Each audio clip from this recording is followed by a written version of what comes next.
your short week weather, as yesterday was a holiday. Landon Aydlett from the National Weather Service. Good morning, Landon. Hey, good morning, Chris. How are y'all doing? We're doing pretty good. A whole lot of shaking going on. Yesterday there was the 5.0, and then I want to say there was a cluster of earthquakes. Was that last week, Landon? Yeah, that was late last week. We're still seeing it on our monitor here. We can track everything up to a week in the past. And I'm going to turn my camera around because I am starting out in the operations floor of our facility. So this is the latest earthquake we just had. That's near East Timor, well west of us and nowhere close to our area. But all these little squares, you see the yellows, the blues, and the reds, those are the earthquakes that have occurred in the last week. And right here, this is where we are, right there along the trench. And so many of us felt that rumble yesterday evening around 5 o'clock, 6 o'clock in the evening.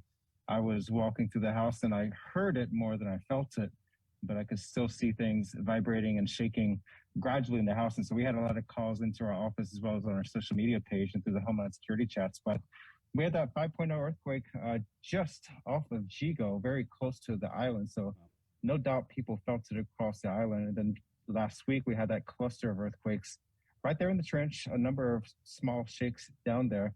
Some of us felt it, some didn't, but that's just typical of this region. So we are always a very active area. All right, okay, Landon, because I was wondering if all the earthquake activity had anything to do with the fact that it's an election year.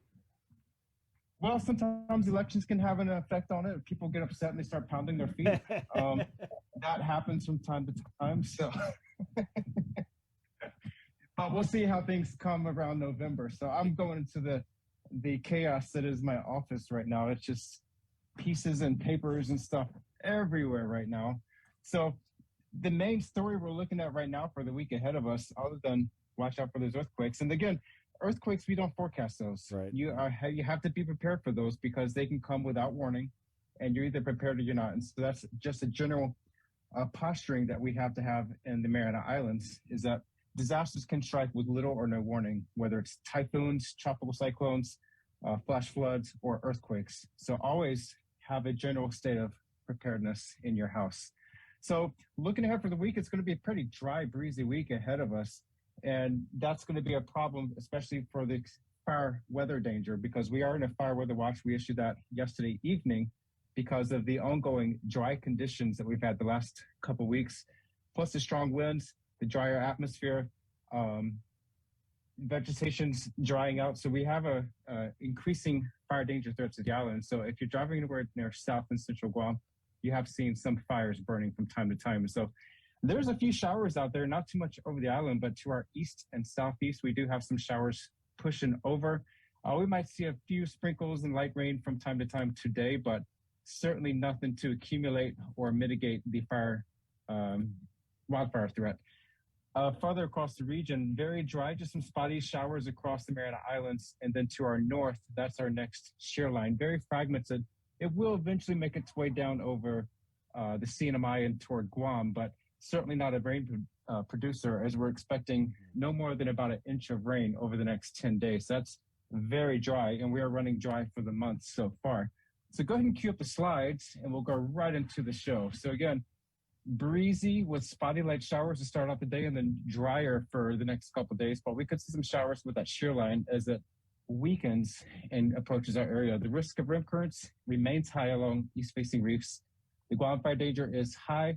We have a small current advisory in effect, high risk of rip currents for east reefs, and the fire weather watch in effect through Thursday afternoon. We could go into a red flag warning, which means we are in a critical fire danger the next couple of days, as winds are expected to increase Wednesday into Thursday morning. It feels like a Monday, good old holiday. Yeah. For Micronesia, many surf and small current advisories across Micronesia. It's very windy down there, and that's where also the showers and thunderstorms are located, with much lesser moisture for us. The drought conditions continue across the northern Marshall Islands with extreme drought in Welche and the RMI, and then also severe drought for northern Chuuk State.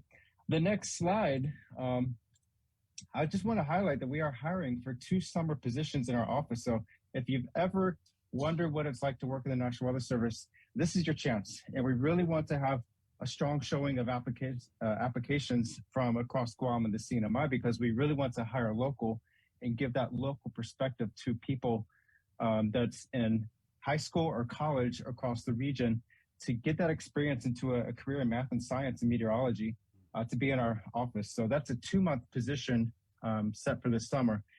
When should you apply? Now. I don't think it's open on USA Jobs yet. It opens on the 22nd. That's going to be by the East Coast date and time. But go to usajobs.gov, set up an account, put up your resume, have it all refreshed and up to date, and then look for job series number 1399, physical scientist, and location for Barrigada, because we really want to see and hear from students across the Mariana Islands. And so hopefully we will get some selections from our local. Otherwise, we have a lot of people in the States that are interested, including from University of Oklahoma. So we will see who will be in our office next year. Yeah. Go apply, guys. Keep out those pesky Oklahomans. Yeah, we don't have tornadoes here, and a lot of them live for the tornadoes. Right, so right. Keep that in mind. We are tropical, all tropical. The current conditions, dry. It feels very good outside. Breezy, temperate, cool nights, cool evenings, but very dry. Yesterday, no rainfall. And so that's going to continue at least through the week, again, with a 10-day accumulated rainfall estimate of about an inch of rain. So that's not going to help our developing dry conditions. The next slide, just reiterating the high risk of rip currents along east facing reefs. That's everywhere from eastern Retidian Beach, Taragi Beach, all the way down Paga Cave, Marble Cave, Pago Bay, Jeff's Pirates Cove, Telefofo. Any of those areas is going to be kind of hazardous to be swimming, especially with those large swell and surf hitting the reef. And if you're going to be out in the water surfing or paddleboarding, it's not going to be a pretty swell because it's going to be a lot of wind chop out there. So keep that in mind if you're going to be going anywhere near the waters on the east side. The current drought situation on the next slide, just showing the developing dry conditions. We are rated as D0 across Guam and the CNMI, now abnormally dry, but the more significant drought conditions remain in northern Truk State and the Marshall Islands. But our Guam fire danger is high, and we could become very high in the next couple of days as those winds increase. So keep that in mind. Do not be burning debris the next couple of days because you can have the ash or embers and a strong gust of winds can come and pick that up out of your fire and launch it into somebody else's yard or the jungle and ignite a fire. Something as simple as flipping a cigarette out of your car window while you're driving, that could also ignite a fire. So keep that in mind the next couple of days as we have this developing fire danger threat.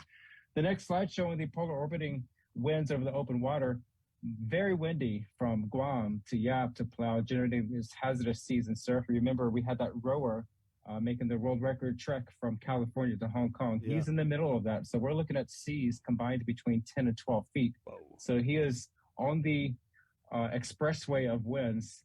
Thankfully for him, he's going with the winds and not against it. Otherwise, he'd probably be losing ground. So hopefully he is safe, he's sound, and he's watching weather conditions very closely because he could be experiencing weather somewhere between Palau and the Philippines in the next week or so.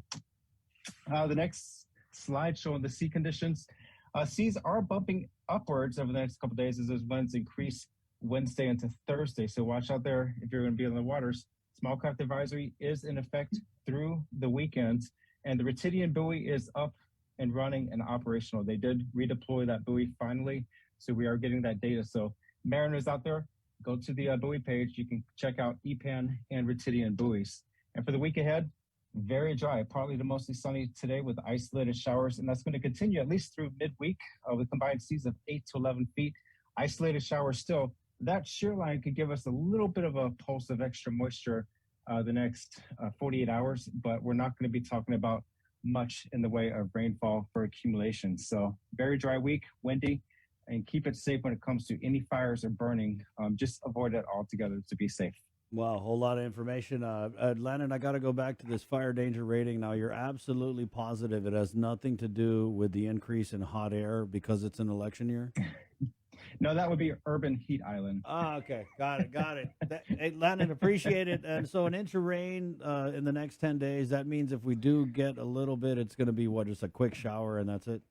It's going to be a quick shower, just enough to get things wet, and that's going to be about it. So it makes a big difference depending on if you get that inch of rain over 10 days or an inch of rain in 15 minutes. Right. What you can collect, what can douse out flames. Yeah. All right, Landon, thank you, my friend. Absolutely. See y'all next week. Right on. Landon Aydlett of the National Weather Service. Guys, they're hiring, okay? USAjobs.org. That should go up tomorrow because it opens on the 22nd Chamorro Standard Time, so that would be tomorrow in the States. Okay, and it's summer jobs, and they're looking for people who are attending high school or college. Sounds like a great opportunity. Like Landon said, they're always looking for local representation at the National Weather Service. I think that's great. It's 8:30.